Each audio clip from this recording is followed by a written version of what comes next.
When you've discovered the Dhamma to be far superior to the things that you're attached to, you'll gradually let go of them. When you've reached the ultimate Dhamma, you'll let go of everything. You'll also let go of the Citta. How do you get there? By persistent practice. When you take up the robe, you have a goal. You should practice to achieve that goal.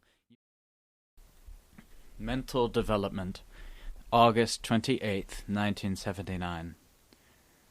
The Buddhist religion was founded by the Lord Buddha, who was renowned for his extraordinary energy, forbearance, attainment, wisdom, moral excellence, and teaching prowess. His Dhamma teachings are perfect, truthful, worthy of respect and practice in every respect without exception, because they are all essential for the development of moral excellence and are crucial for the gradual and total elimination of all the harms and poisons created by the kilesas. It is like clean water washing away filth. Your citta has been dirty since time immemorial, but you don't know what makes your citta dirty and how long it has been dirty.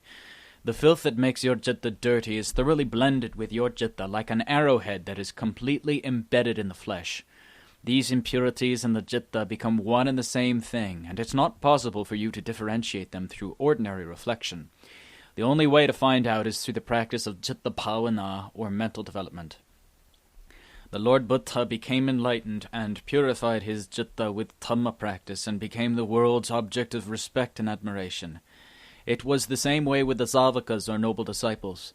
When the Lord Buddha expounded his Dhamma teaching to the first group of Savakas, the 5 ascetics, he taught them how to remove all the filth that was embedded in their citta. The Savakas listened for true knowledge and insight. They listened with mindfulness and contemplation, as they were all advanced practitioners. They were Uggartatanyo, capable of becoming enlightened very quickly, because they had all developed satipanya to contemplate on the Dhamma teaching, and they had already established a very high degree of samadhi or calm within their cittas, to the point that made them think that they had already attained nibbana. This is because this state of calm and coolness is totally devoid of the world. But the 5 ascetics couldn't see the subtle kilesas that were still embedded within their cittas. When the Lord Buddha taught them the 4 noble truths, they could then see the true nature of all the sabhava dhammas or phenomena, both inside and outside the citta. When the Venerable Anya Gondanya had achieved the first level of enlightenment, he uttered the following: Yang kinsi samudaya dhammang zabbantang nirotha dhammang. Whatever comes into being must cease to exist. The Venerable Anya Gondanya was profoundly moved by this insight. The Lord Buddha responded by saying, Anyasi watapo gondanyo. You are enlightened. Anya gondanyo tadeva namang ahositi. From now on I shall call you Anya Gondanya. Listening to the Dhamma teaching is a prerequisite to practice and enlightenment, which is why the Lord Buddha had to teach the Dhamma to the 5 ascetics. When the Lord Buddha practiced, he did it with his utmost ability, to the point where he passed out unconscious before he could become enlightened. When he taught the Dhamma to the 5 ascetics, he told them how he himself had practiced, because Dhamma practice was indispensable for their own enlightenment, and this became the hallmark of his teaching. He didn't become enlightened by only studying scriptures, like today's Buddhists, who think they can become enlightened by studying alone. While listening to the Lord Buddha's discourse, the 5 ascetics also pondered on what he was elucidating, and became enlightened right there and then. This is the way of studying, practicing, and becoming enlightened at the same time. Earlier on, I was talking about the citta being contaminated with all sorts of filth and impurities because it hasn't been purified yet.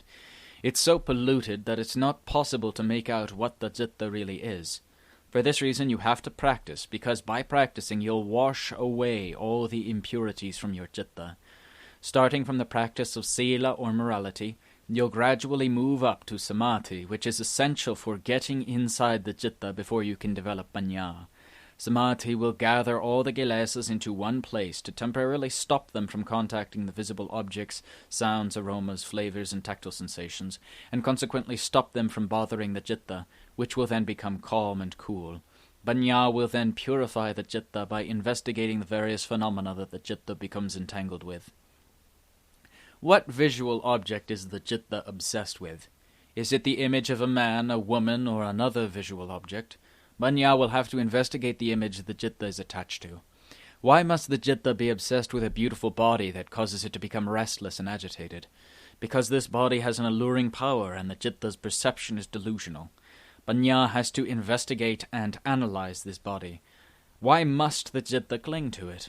Before, when the Citta hadn't seen this body, it didn't have any affection for it, but after having seen it, the Citta becomes agitated and restless. This body now sticks with the Citta all the time. What is the reason for this? Such is the way of investigation. In order to free the Citta from this obsession, you have to disassemble this body, starting from the hair of the head to the skin, the flesh, the sinews, the bones, and all the internal organs. You have to investigate thoroughly with Banya, repeatedly, many, many times over and over again. Then you must see its demise, becoming a bloated corpse. Even when it's still alive, this body is full of filth. As far as beauty is concerned, this is the fabrication of the Kilesas, the master of deception that deceives the Citta to see ugliness as beauty and become obsessed with it. This is how the deception works. Therefore, Banya has to correct this illusion. What is the cause of this deception, this perception of beauty? You must probe and examine in order to see the truth. Beauty isn't the truth, neither is loveliness nor attractiveness. You shouldn't be obsessed with them. They are not the truth, they are the Kilesas' deceptions. The Dhamma is the truth that can be used to correct this illusion right there and then. You'll see that these bodies aren't really pretty or good-looking. It's just a very thin sheet of skin that wraps up this body that we call man and woman. It's not even as thick as a sheet of paper, and yet the Kilesas deceive you to see it as good-looking. The deeper you investigate, the more filth you'll see. This is the truth. Where is the beauty that the Kilesas create? There is no such thing. The Kilesas just fool you. You have to see it this way because this is Banya. You have trusted the Kilesas and suffered for too long already. There are many kinds of Kilesas. There are those that fool you to see things as beautiful and have affection for them. There are those that mislead you to have incorrect perceptions that arouse your sexual desire, which burns your heart. The Kilesas are fiery and deceptive. It is therefore necessary to eliminate them with Dhamma, which is the truth. Concerning beauty, where is beauty? Take a good look. You must look at the truth, which is the Dhamma. Your perceptions must not go against the truth if you don't want to be led by the Kilesas, which oppose the Dhamma and yourself. You have to thoroughly and repeatedly investigate your body with Satipanya, starting from the skin and going inwards. You'll see filth and impurity inside your body. You won't find any beauty or find a man or a woman in this body to love, because there is no such thing. It's only an illusion to deceive you. It's not the truth. This is what the body looks like when you're alive. Now let's see what it looks like when it gets old and dies. Even the body of a young man or woman, when it dies, is full of filth, and it stinks. There's no worse filth than that of a dead body that becomes bloated and decomposes. This is the ultimate stage of partikula or filthiness, and the ultimate Dhamma that will absolutely eliminate the perception of beauty. You have to investigate to see this filthiness with Banya, which is the Dhamma weapon that will totally destroy all of your wrong perceptions, which are the Kilesas' creation. You have to clearly see this truth. How then will the Citta not withdraw itself from this incorrect perception? It can't do otherwise. This is the technique of Banya. Concerning sound, this is just the sound of wind coming from the mouth, both the good and the bad sounds that you hear, like when you're criticized or praised. If you don't interpret them, they'll be just the sounds of wind that flow in and out of your ears. When you hear good music, it is good only because your Kilesas interpret it to be so and you enjoy it. This is an illusion created by the Kilesas when, in fact, it is just the sounds of wind, like the sounds of wind blustering the leaves. They come and go. When you investigate the nature of visible objects, sounds, aromas, flavors, and tactile sensations, you only have to investigate just one of them. Choose the one that you like. When you see its nature, you'll see the nature of all the others as well. You also have to investigate the nature of your own body so that you can compare it with other bodies. You'll find that they are all the same. They are full of partikula or filth and are just body parts. The body is not I or mine, not worth clinging to. If you cling to the body because you think it's your body, then you'll be nurturing the Kilesas to become stronger and hurt you more. This is the way to contemplate with Banya. What has been briefly discussed here is the way of developing Banya and the way of purifying the Citta. Whatever object the Citta becomes entangled with, you must sever it by investigating its true nature.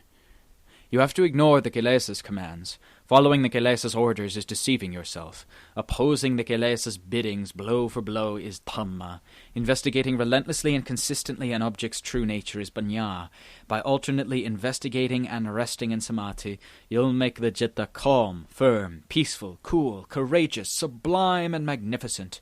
You must relentlessly investigate because it's absolutely vital for achieving freedom from dukkha. You must not speculate about the Magga, Phala, and Nibbana. The practitioners during the Lord Buddha's time realized their Magga, Phala, and Nibbana in the mountains and forests. How did they practice? They practiced the same way that I have just told you, by strictly following the Dhamma teaching without the slightest deviation, because the Dhamma teaching hasn't deviated from the truth, which would make it impossible for you to eradicate the Kilesas with it. This Dhamma teaching is suitable for the elimination of all the Kilesas and the purification of the citta, because it is the Majjhima Pratipada, the middle way of practice which is suitable at all times, past, present, and future. Apart from this Dhamma teaching, nothing else can do the job. There isn't a single Kilesa which is superior to this Dhamma teaching. During the Lord Buddha's time, every practitioner used the Majjhima Pratipada as the means of destroying the Kilesas, all of them, from the Lord Buddha down to all the Savakas or noble disciples. The Kilesas were the same kind: greed, hatred, and delusion. You have them in your citta, and you must apply the Dhamma in your investigation. You have to depend on the Dhamma weapon, Satipanya, to fight your opponent like in the Lord Buddha's time. The Kilesas will definitely disappear from your citta just like they did in the past. It's definitely not the time and place that will eliminate the Kilesas.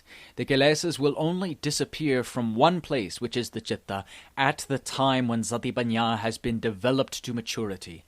It is in the citta that the Kilesas will be eliminated. You have to earnestly put in your effort. You who have taken up the robe have to be tough, forbearing, and persevering like the Lord Buddha, your teacher and the founder of Buddhism. The Lord Buddha was well accomplished. To whom did the Lord Buddha pass on his accomplishment and diligent effort? He passed it on to you. Diligent effort is virya. Chanda is delight. What do you take delight in? If you take delight in the Magga, Phala, and Nibbana, then you must take delight in your diligent effort. Chanda is to take delight in the task that will free you from dukkha, which is your goal. Virya is the application of your energy into the practice. As the Lord Buddha's follower, you have to develop the 4 ittipada, or factors of accomplishment: chanda, or delight; virya, or diligent effort; citta, or concentration; and vimamsa, or reflection. You need these 4 factors of accomplishment to become enlightened. If you, a Buddhist monk, can't develop diligent effort, then who in the world can? Buddhism is your most vital part. It's your duty as a Buddhist monk to develop Dhamma in your citta with the aid of your sati, panya, saddha, and virya.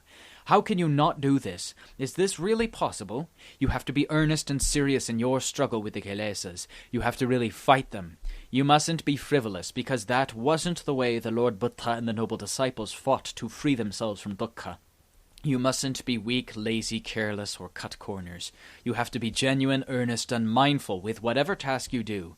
Then when you meditate, your citta will be also genuine, earnest, and mindful, because you have trained yourself this way. This is the way to do it if you want to acquire the Magga, Phala, and Nibbana, because they are in your citta that is now surrounded by the Kilesas. When you have totally eliminated the Kilesas from your citta, you won't have to ask where Nibbana is, because Nibbana is just a name. The term Kilesas refers to the defilements in the citta. Panya is wisdom or ingenuity, the indispensable instrument for the elimination of the Kilesas, which are extremely cunning.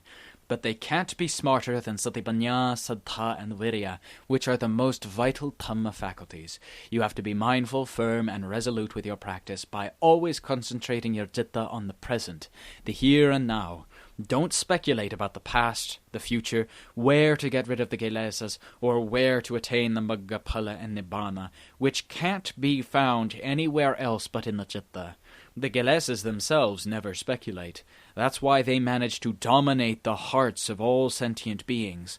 When you practice to eliminate the Kilesas, why do you have to look for the time and place? This will only amuse the Kilesas. You have to probe right here. Let's do it even if it's hard and painful. If you're not dead, when you exert yourself, you'll have to experience some pain, whether doing a mundane or spiritual task. Every task demands effort. You know this very well, because you've worked before. You must not obstruct your practice by thinking that it's too difficult. You should think that to be free from dukkha is the most satisfying outcome. This is the practitioner's crucial way of thinking. You must be firm and resolute. If you haven't developed samadhi yet, you must develop it now. When the citta goes outside, satipanya must pull it back inside. The citta can be controlled. If satipanya can't control the citta, nothing in this world can. Satipanya is stronger than the kilesas and the citta. The citta simply knows. It doesn't know good or bad, coarse or subtle, superficial or profound. It doesn't think, it just knows. It's like an insane person who does whatever he likes or whatever the kilesas tell him to do, because he doesn't have any satipanya to look after himself and be responsible for his actions. All that he has is just the knowingness that is surrounded and controlled by the kilesas that make him behave in such a pathetic manner. An insane person doesn't have any sati or mindfulness and panya or wisdom. But you are not without any sati panya. You have sati panya just like other ordinary people. You are normal. But you want to develop your satipanya beyond the ordinary level for the purpose of eliminating the kilesas. You want to develop it up to the level of Maha satipanya, or supreme satipanya, that will perform automatically, quickly, efficiently, skillfully, and smoothly. This is the result that will follow if you keep on practicing. In the beginning stages of practice, it'll be an uphill struggle. Eventually your satipanya will become skillful, a result of your persistent practice. This satipanya will eliminate every kind of kilesa that is found within the citta. Neither the time nor the place can prevent the Dhamma practitioner from attaining freedom from dukkha. Sandirtiko, or enlightenment here and now, is not reserved only for the Lord Buddha. It is for everyone who practices the Dhamma correctly. This is true in the past, in the present, and in the future, because the Dhamma teaching that I have instructed you is for the purpose of eliminating the kilesas, and for achieving the Magga, Phala, and Nibbana. The Dhamma is never outdated. It is the kilesas that are outdated because they obstruct all sentient beings from gaining true happiness. As soon as the Dhamma enters the citta, it will immediately make the citta calm and cool because it is not outdated. With the Dhamma, you will never be outdated, especially the Dhamma of Satipanya that is ever present and capable of destroying all the kilesas. Please understand that every aspect of the Dhamma teaching is designed for the removal of the kilesas. So you must not take your practice lightly, because this is not the way to practice. It will slow your progress or destroy you due to your wrong understanding of the Dhamma. You should earnestly practice. Don't be distracted by or have any interest for anything in this world, because they are all anittang, dukkhang, and anatta. You have experienced them through your eyes, ears, nose, tongue, body, and mind, long enough to know that they are anittang, dukkhang, and anatta. And so you shouldn't have any interest in or curiosity for them left in your mind. You haven't experienced any Dhamma yet, so you should now develop an interest for the Dhamma practice and experience its results. You'll then see which is better, the Dhamma or the world. If you don't know an object's true nature, how can you let go of it? You have to know first before you can let go. If you know a little, you'll let go a little. When you've experienced the results from your practice, you'll see that they are a lot more valuable than the things that you're attached to. When you've experienced the ultimate result, you'll let go of everything.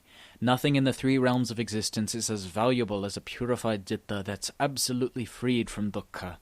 When you've discovered the Dhamma to be far superior to the things that you're attached to, you'll gradually let go of them. When you've reached the ultimate Dhamma, you'll let go of everything. You'll also let go of the citta. How do you get there? By persistent practice. When you take up the robe, you have a goal. You should practice to achieve that goal. You mustn't be weak in willpower, courage, or vitality.